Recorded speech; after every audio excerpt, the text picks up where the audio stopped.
Lectura del libro, Caminos de Autorrealización. La integración trascendente. Tomo 2. Por Antonio Blay. Capítulo 4.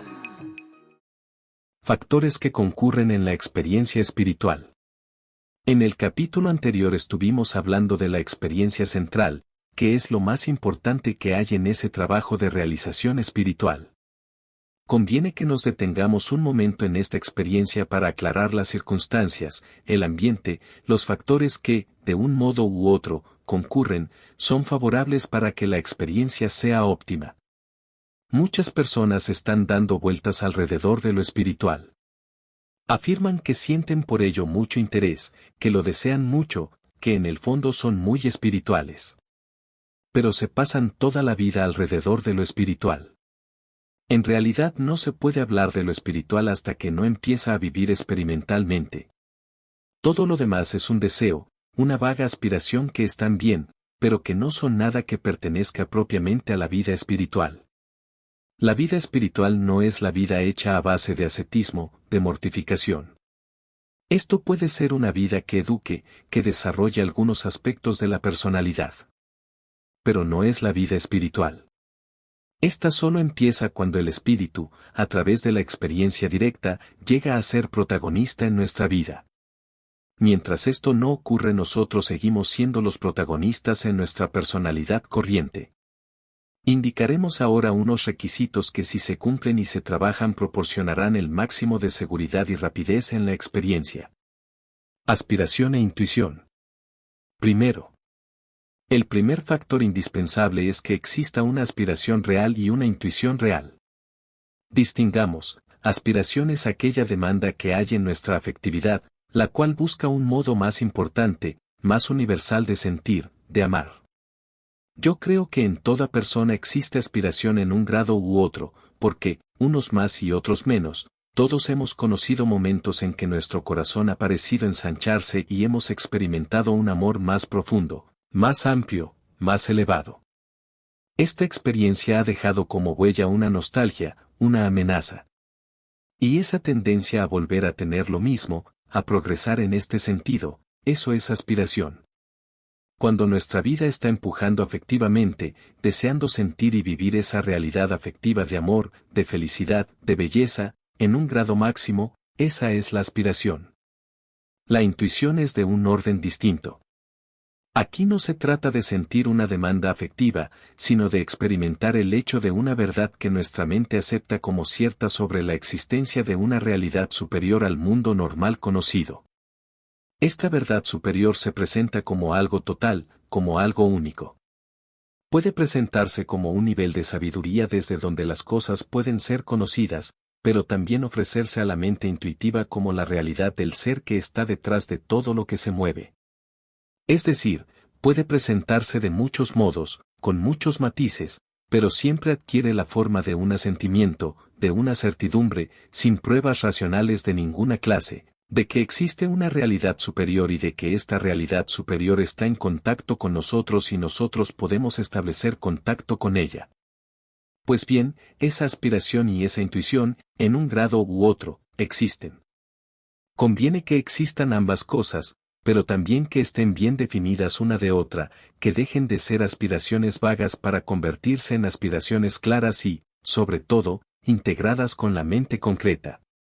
Es decir, yo puedo tener la intuición y la aspiración, pero ambas pueden girar tan lejos de lo que es la órbita de mi vida consciente diaria que sean simplemente como una nube que yo traigo conmigo, como un ambiente que me rodea, pero que no está perfectamente integrado, actualizado conmigo, que sigue siendo, pero que puedo prescindir de él, y, en mi vida diaria, de hecho, prescindo.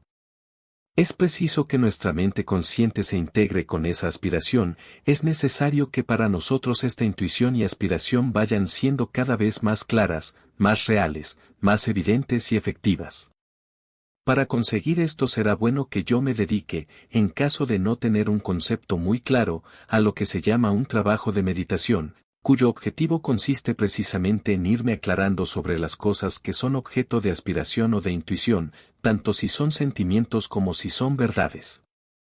A medida que vaya meditando, y meditar significa ir reflexionando profundamente para conocer algo más en mi interior, mirar claramente lo que siento para penetrar más en ello. Esa aspiración e intuición irán consiguiendo solidez, y una solidez próxima a la mente consciente.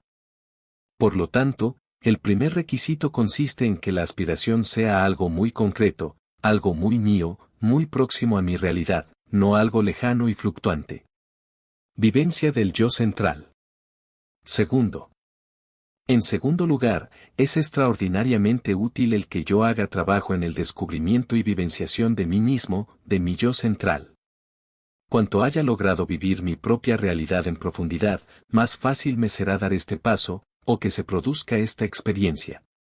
Ya dijimos que la realidad del yo me une con la realidad de Dios.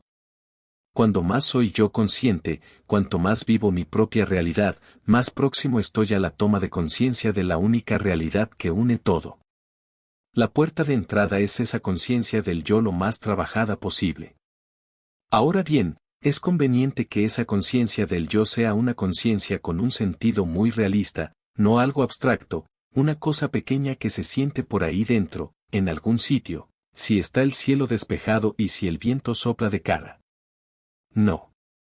Esa noción del yo ha de ser la que tengo integrada en mi vida diaria, yo en mi conciencia física de moverme físicamente, yo en mi conciencia afectiva en la vida diaria cuando expreso buen humor, cuando estoy viviendo mi afectividad, yo en mi actividad mental, ese yo que está en el centro de cada experiencia cotidiana.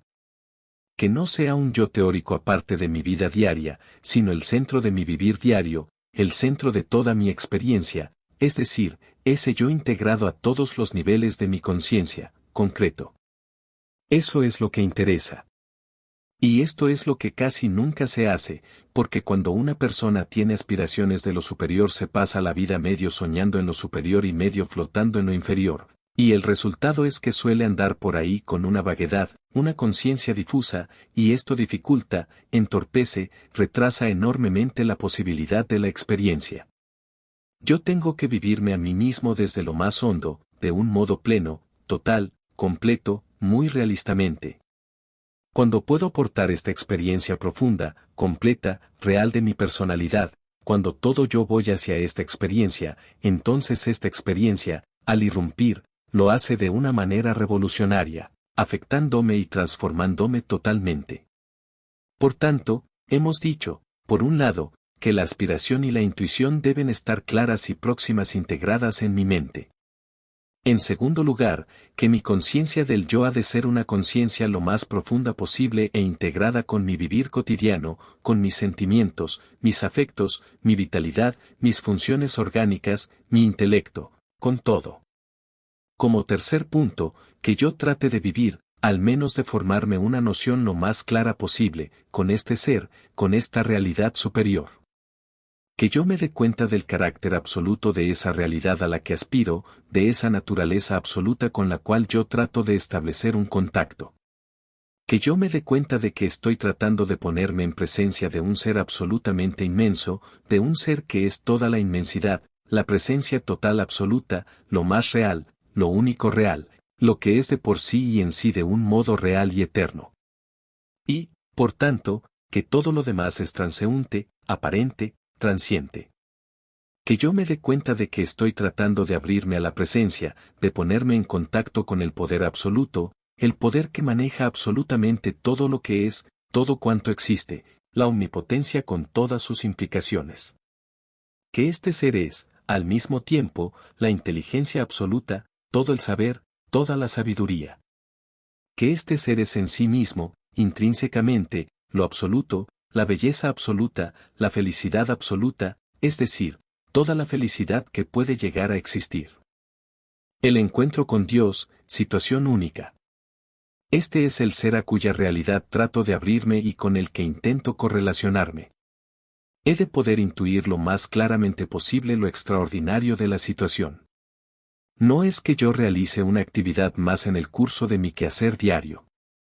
Cuando yo trato de ponerme en presencia de Dios tiene lugar una situación única que no puede en absoluto compararse con todas las demás que vivo en mi vida diaria. A medida que pueda penetrar cada vez más en el significado profundo de esta idea, a medida que vaya captando la importancia de esa realidad, de esa inmensidad del ser que llamo Dios, se producirán en mí diversas actitudes. En primer lugar, experimentaré un sentimiento de reverencia y de adoración. Si yo trato realmente de intuir qué quiere decir esa realidad absoluta, este poder absoluto, me siento de inmediato pequeño, humilde, sencillo. Por un instante, estoy viviéndome a la escala real, en tanto que normalmente estoy viviendo a una escala desmesurada, porque me vivo a mí mismo como si fuera lo más importante, o lo único que existe en mi personalidad. Cuando me sitúo ante la inmensidad de la realidad me doy cuenta de que mi personalidad, la noción que yo tengo de mí, es algo minúsculo, algo ínfimo. Me doy cuenta de que todas mis pretendidas cualidades, mis defectos, mis problemas son algo tan minúsculo, tan enormemente pequeño que prácticamente se desvanece. Es en este momento cuando aparece en mí esa actitud que, por un lado, es de reverencia y adoración, y, por otro, está hecha de simplicidad, de humildad, de sencillez. En mi mente se produce un estado de aspiración, de demanda y de silencio. Obsérvese bien.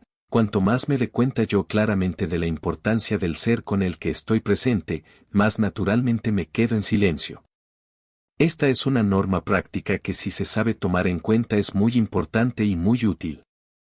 Cuando queremos hacer oración, meditación, silencio, y no lo conseguimos, ¿a qué se debe?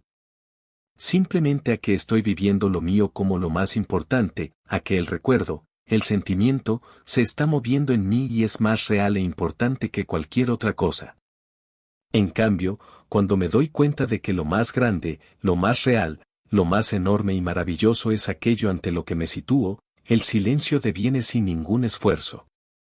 Por eso es tan importante cultivar este aspecto, cuanto más importante sea para mí el objeto, en este caso el objeto absoluto, más adecuada y correcta será mi posición. Y de este estado mental surge una actitud de entrega, una actitud de desprendimiento total de uno mismo, una actitud de receptividad, de disponibilidad total. Si no se cumplen estos requisitos no se puede esperar nada. Si se quiere realizar este acto de entrega o esta actitud de receptividad, aquí tenemos, exactamente, los factores que la producen. Piénsese que todo esto es un proceso exacto, en la medida en que se cumplen los requisitos, se producen los efectos esperados. Resumiendo. Tenemos, en primer lugar, una aspiración y una intuición concretas, claras y conscientes. En segundo lugar, que yo sea claramente el yo presente y el más profundo posible. Finalmente, que este Dios con el que trato de ponerme en contacto sea para mí auténticamente Dios, sea para mí el ser absoluto, absoluto en potencia, en amor, en belleza, en felicidad, en realidad, en todo. Es decir, que yo viva todo esto como una situación única. Cuando esto se hace así, cuando se adopta correctamente esta disposición surge esta apertura, esta entrega, esta demanda. Todas estas fases se coordinan. En primer lugar, ir a esa experiencia con una autoconciencia lo más profunda, lo más clara y lo más integrada posible con mi personalidad concreta. Luego, promover una clara evocación de lo superior, al tiempo que vivir el carácter único del momento, de la situación. Este carácter produce en mí automáticamente, por un lado, la sumisión, por otro, una sed urgente, una demanda de luz, de fuerza, de realidad, un deseo de que eso venga y me llene. Entonces se produce el silencio, el vacío, la disponibilidad interior para que esto se llene. Así, pues, hemos dicho, clara conciencia de mí, clara conciencia de Dios. Entonces formular esta demanda del modo más concreto posible, yo, Dios. ¿Qué pasa cuando yo vivencio el yo y al mismo tiempo intuyo, presiento y aspiro a Dios? Surge en mí inmediatamente una demanda, una invocación clara, invocación que yo he de aprender a formular de un modo muy concreto, con toda mi alma, con todas mis fuerzas. Es todo yo que aspiro a eso, que pido eso. Esta invocación la formulo mediante una oración espontánea del corazón y a través de una formulación explícita de mi mente. Quiero vivir eso, quiero realizar esta plenitud. La clave está en que yo viva, simultáneamente, la vivencia de mí y la vivencia de lo superior, y que yo integre ambas cosas enlazándolas mediante esta invocación espontánea y total. Una vez conseguido esto surge inmediatamente el silencio. Si se han cumplido estas normas se producirá el resultado. Pensemos que no existe el problema de si yo no sirvo, de si estoy adelantado o retrasado. Todo esto son falacias argumentales. Esta experiencia es absolutamente posible para todas las personas, para todas aquellas personas que tengan realmente aspiración sincera y que traten de ponerse en una actitud consecuente a esa aspiración. Es totalmente independiente de la inteligencia, del grado de perfección o elevación moral que haya conseguido la persona, del grado de virtudes que la persona haya alcanzado. No tiene nada que ver con todas estas cualidades. Estas cualidades tienen que seguir su curso, porque una cosa es la apertura a la realidad suprema que es Dios y otra el cielo evolutivo, que juntamente con todo lo que existe va siguiendo su proceso de nuevas formas, de nuevas alturas, de nuevos horizontes. Pero este contacto directo de sujeto a sujeto, este contacto por el centro del sujeto en mí, que soy yo, al sujeto del universo que es Dios puede hacerse en todo momento, en cualquier punto de la trayectoria evolutiva, en cualquier momento en que uno sea capaz de sentir la demanda y de responder a ella de un modo inteligente. Ya veremos más adelante que existen muchos otros modos de trabajar para obtener esta experiencia, pero esto es lo que constituye la clave del trabajo interior, es la conexión básica. Como ya dijimos, en el momento en que esto se produce, uno experimenta una sensación de paz, de belleza, de claridad, de amplitud acompañada con frecuencia de una expiración profunda, de un soltarlo todo. Es como si de repente la atmósfera hubiera cambiado de densidad, como si todo fuera más liviano, más ágil, más claro, más hermoso. No solo es una expresión subjetiva. Es algo real. Nos estamos moviendo por unos instantes en un nivel donde las cosas son así, donde la realidad es así. Al hacer esto nos ponemos en contacto con un punto u otro de ese campo maravilloso de la vida. Y a partir de aquí esa experiencia deberá ser repetida una y otra vez. Pues ocurre que esta experiencia desaparece, porque nosotros no sabemos mantenernos en esa altura, en ese estado, en esa disposición. Únicamente depende de nuestras condiciones, no de la voluntad de Dios, como se suele decir, tan gratuitamente, en todas partes. La voluntad de Dios es que todo el mundo realice su plenitud, que todo el mundo realice la felicidad. Esta es la voluntad de Dios, la única voluntad posible en Dios. Todo lo demás es falso, es un error. Dios quiere solamente la felicidad plena, y esa felicidad plena no la puede proporcionar Él. Esta felicidad es el resultado de que se reúnan unas determinadas circunstancias. Actúa como un principio, no como un señor feudal que concede y retira sus favores. Es decir, las condiciones son gratuitas en el sentido de que están disponibles, como lo están las energías o fuerzas naturales. Ahora bien, se han de reunir unas condiciones de sintonía, de sensibilización a ellas. Y a esto no se puede renunciar. ¿Por qué? Porque son la razón misma de nuestro existir. Nosotros existimos para evolucionar, y es gracias a esta evolución que conseguimos ponernos en contacto con lo que es la fuente. Y si esta fuente se pusiera directamente en contacto con nosotros, sin mediar la evolución, se frustraría la finalidad principal de nuestra existencia, que es precisamente esta evolución gracias a la que podemos llegar a alcanzar la plenitud. Lo que ocurre es que nosotros, ante la divinidad, adoptamos una postura infantil. Seguimos con la mentalidad de niños pequeños, queriendo que nuestra madre o nuestro padre nos lo solucionen todo, que nos protejan y nos eviten todo mal. De este modo estamos constantemente pidiendo a Dios que nos quite lo desagradable. Esta actitud es falsa. Nosotros tenemos que crecer, y solamente podemos crecer ejercitándonos, afrontando las cosas, trabajando los mecanismos, desarrollando la sensibilidad. Y esto no puede ser sustituido, ya que la voluntad explícita, la ley del existir, es ese crecimiento en conciencia, en fuerza interior, en discernimiento. Por tanto, no se trata de quitar las dificultades, sino, a través de ellas, ejercitarse hasta llegar a un nivel de conciencia superior. Y, curiosamente, cuando podemos ver las cosas desde más arriba, desde más adentro, descubrimos que aquellos problemas que nos angustiaban tanto eran problemas infantiles, problemas que no tenían una existencia objetiva, sino simplemente un modo de ver, de sentir, de querer vivir algo grande a través de algo pequeño, que era desear que la felicidad viniera a nosotros cambiando la naturaleza de las cosas y de las personas. Yo estaba poniendo unas condiciones, estaba queriendo organizar el mundo a mi propia conveniencia. Y esto es, por definición, falso, absurdo, no tiene sentido. El secreto de la felicidad consiste en ir al que es feliz, no en querer que las cosas sean de una manera o de otra. El secreto de la felicidad está al alcance de todos, de todos. Pero nunca consiste en poner condiciones al exterior, en exigir que las cosas vayan de un modo determinado, que mi salud sea así, que las personas se comporten conmigo de tal manera, que yo conserve las cosas que quiero. Nunca. En cuanto deposito mi ilusión en esto se avecina una desilusión. Cuando yo me apoyo en algo, este algo se hundirá bajo mis pies. Solamente podré buscar la felicidad en la felicidad. Solamente se puede buscar el amor en el amor. El amor es una realidad subsistente. Existe de por sí. La felicidad y la sabiduría son realidades subsistentes. Y esta realidad subsistente, que existe de por sí, única, se expresa a través de personas, de cosas, de situaciones.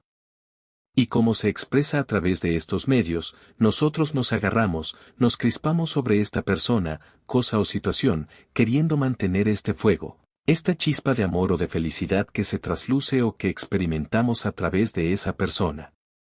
Pero la persona no es la felicidad, el objeto no es la felicidad, la circunstancia no es la felicidad. La persona es solamente un vehículo de transmisión, la circunstancia y el objeto son vehículos de transmisión. La felicidad solo está en Dios, que es la felicidad intrínsecamente, que es el amor, la plenitud, la sabiduría. No podemos buscarla en otro sitio, porque siempre nos equivocaremos, siempre tendremos desilusión. Hemos de aprender a ir directamente a la fuente, porque siempre está ahí, siempre está abierta para esto, siempre está disponible.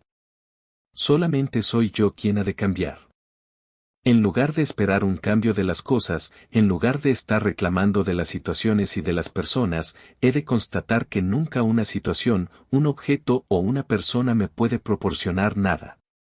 Que las cosas son testimonio de la inteligencia, de la felicidad, de la verdad o del placer.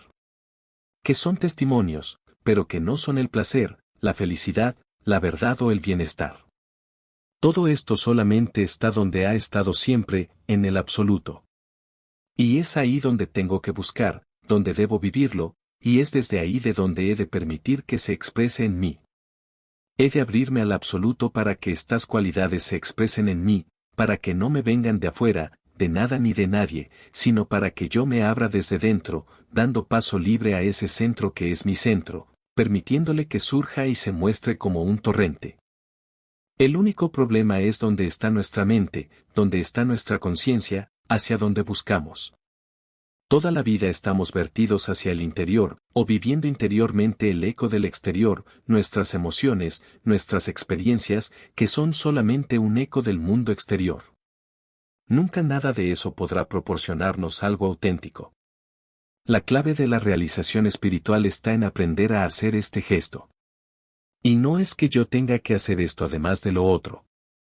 Estamos hablando de un cambio radical de actitud, de un cambio de la valoración básica, de un cambio en todos nuestros esquemas morales y afectivos. Es necesario que reflexionemos profundamente y tanto tiempo como haga falta hasta llegar a ver con claridad si esto es así o no es así. Mientras yo esté esperando del exterior algo que pueda llenar mi interior, estaré yendo en fluctuaciones constantes y hacia un desastre final. He de descubrir que la fuente, la única fuente de donde me viene, de donde me ha venido siempre y de donde me podrá venir cualquier grado de conciencia y de felicidad es aquella fuente que me está nutriendo, la fuente que está haciendo que yo sea, este Dios que me está animando, que me está expresando. Y solo abriéndome a este Dios, a esta realidad, lo hallaré todo. Preguntas. Conforme. El hecho es el mismo exactamente, es decir, lo que usted siente por Cristo y lo que Cristo siente por usted es lo mismo, en un grado u otro.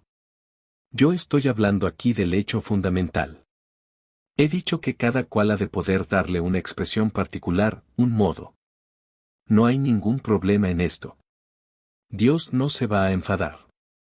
El problema nuestro es el de aprender a amar incondicionalmente, aprender a abrirnos al amor. Si este amor está más vivamente evocado para nosotros en la persona de Jesucristo, conforme. Esta es una de las condiciones que poníamos. Que el objeto al que yo me dirija sea para mí lo más real posible. Y precisamente el aspecto humanitario de Jesucristo tiene esta gran ventaja, es más imaginable, más tangible podríamos decir, y, por tanto, facilita una movilización de la voluntad, un sentimiento. Excelente. Hemos dicho que lo importante es que para mí sea muy real, que esa presencia sea lo más real posible. Si yo me imagino estar presente ante Jesucristo, porque mi religión ha personificado la divinidad de Jesucristo, ningún inconveniente hay en ello. Al contrario, no debe existir la menor vacilación. Adelante. Solamente que yo, aquí, no doy nombres concretos, porque estoy hablando del hecho de un modo universal, aparte de doctrinas, de formas, de nombres, de épocas, de formulaciones. Lo mismo podría hacer el judío, el musulmán o cualquier otro. Esta experiencia debe ser cultivada, y si no se cultiva, se desvanece.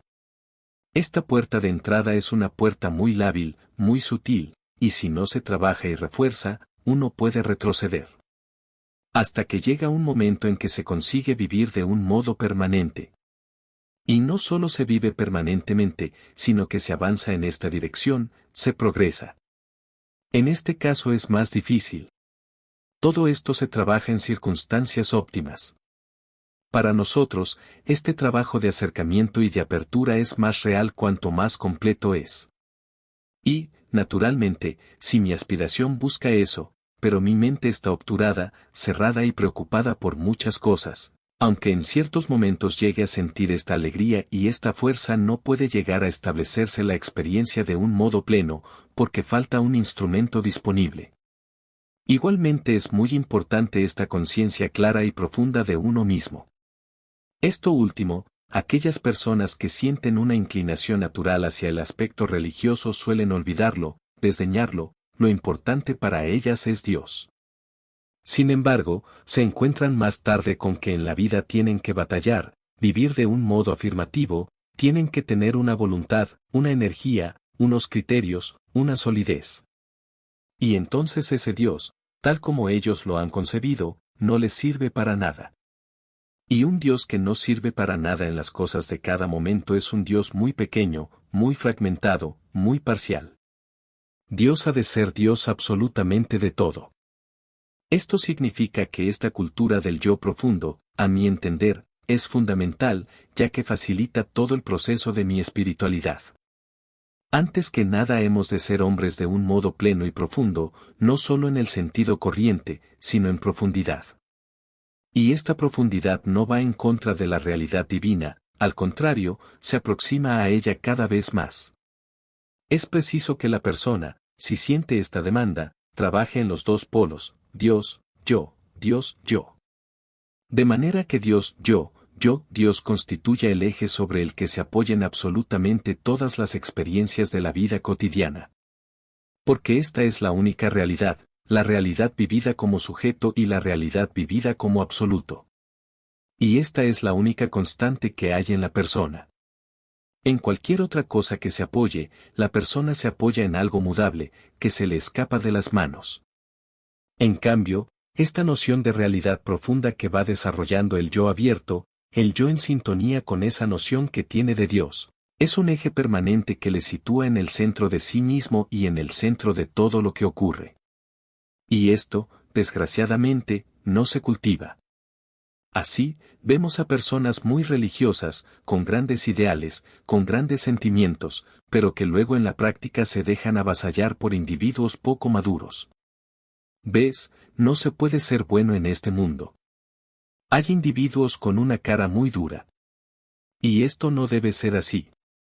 Este mundo ha de manejarse de acuerdo con las facultades naturales que tenemos para vivir, pero si no las cultivamos, si no desarrollamos nuestra energía vital, nuestra facultad de lucha, nuestra inteligencia activa, estratégica, técnica e intuitiva, si no cultivamos todo esto, ¿cómo queremos seguir adelante en el mundo? Tenemos estas cualidades para vivirlas. Si no las desarrollamos en nombre de una idea parcial que nos hemos hecho de la divinidad, si queremos pretender que la única realidad es Dios, pero luego, en la vida diaria, tenemos que vivir y hacer tal cosa o tal otra, y descubrimos que aquel ser incivilizado se lleva la gran tajada, mientras yo me llevo la tajada pequeña, parece que se pone aquí de manifiesto una contradicción.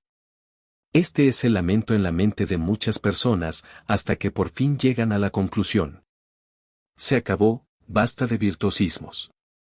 A pegar fuerte, y luego ya veremos lo que pasa. Y no se trata de esto, ni de lo contrario. Hemos de aprender a vivir nuestra realidad actualizando todas nuestras capacidades. Y he de descubrir que Dios es un Dios de todas estas capacidades, que no es un Dios para hacer solamente un papel bonito y elevado, sino un Dios absolutamente de todo, de la guerra, de la destrucción, de la lucha, de la muerte, de la vida, de la resurrección de la creación. Es nuestra imagen la que está deformada. Nuestra imagen que está pequeña y encogida. Hemos de desarrollar toda nuestra talla humana y profundizar buscando su raíz. Entonces es cuando más cerca nos encontraremos de la raíz del universo de Dios. Ya sé que esta actitud resulta muy difícil para algunas personas, porque nuestra formación es unilateral. Hay los que dicen, yo a vivir, en el buen sentido de la palabra, incluso, pero vivir. Yo conseguiré en la vida según el esfuerzo que haga.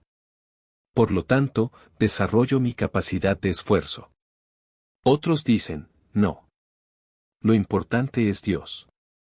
Si hay que hacer esfuerzos en la vida, esto es una penitencia que hemos de cumplir, como algo extra. No. También esto es falso. Yo voy descubriendo la realidad de mí y de Dios a medida que voy ejercitando mis facultades con cada situación. Es preciso, por tanto, llegar a esta visión total, la vida como realización de Dios en mí y en el mundo, y no la vida como un lugar para pasarlo como se pueda y descansar o compensarse luego en un cielo más o menos superior, o en un plano astral más o menos superior. Quisiera saber si me puede usted aclarar lo que es Dios. Respuesta. Es imposible. No se puede aclarar, no se puede hacer uno una idea de lo que es Dios. De entrada dijimos ya que esto está más allá de toda imagen y de toda idea. Sin embargo, uno posee unas ideas grandes, unas percepciones de algo grande, por ejemplo, al ver un paisaje maravilloso, que nos impone y nos sobrecoge. Vemos algo grandioso. Estos son imágenes falsas, pero son también imágenes que nos pueden ayudar, aunque solo sea en el aspecto espacio. Ocurre lo mismo en el aspecto belleza, en el aspecto inteligencia, en el aspecto profundidad, en el aspecto potencia. Cualquier cosa que nos sitúe más claramente frente a una inmensidad puede servirnos. Cuanto más clara, más viviente sea esta noción, mejor, más rápido y efectivo nos resultará. ¿También la destrucción? Respuesta. Sí, también la destrucción. Pero vale más que evoquemos el aspecto positivo para que esto no provoque en nosotros el miedo o el rechazo. La persona debe movilizar todo aquello que le sea útil para dinamizar esta noción, porque se trata precisamente de esto, de movilizar la noción de la realidad en mí, la noción de realidad de Dios, y quedarse en silencio. Esta es la base de toda experiencia de integración con lo trascendente. Más tarde veremos que es exactamente el mismo mecanismo que el modo de integración de Dios con la realidad que vemos fuera de nuestro yo y de lo trascendente. El mecanismo operante es siempre el mismo. ¿Y el temor de Dios? Respuesta. El temor de Dios dificulta un poco esta integración.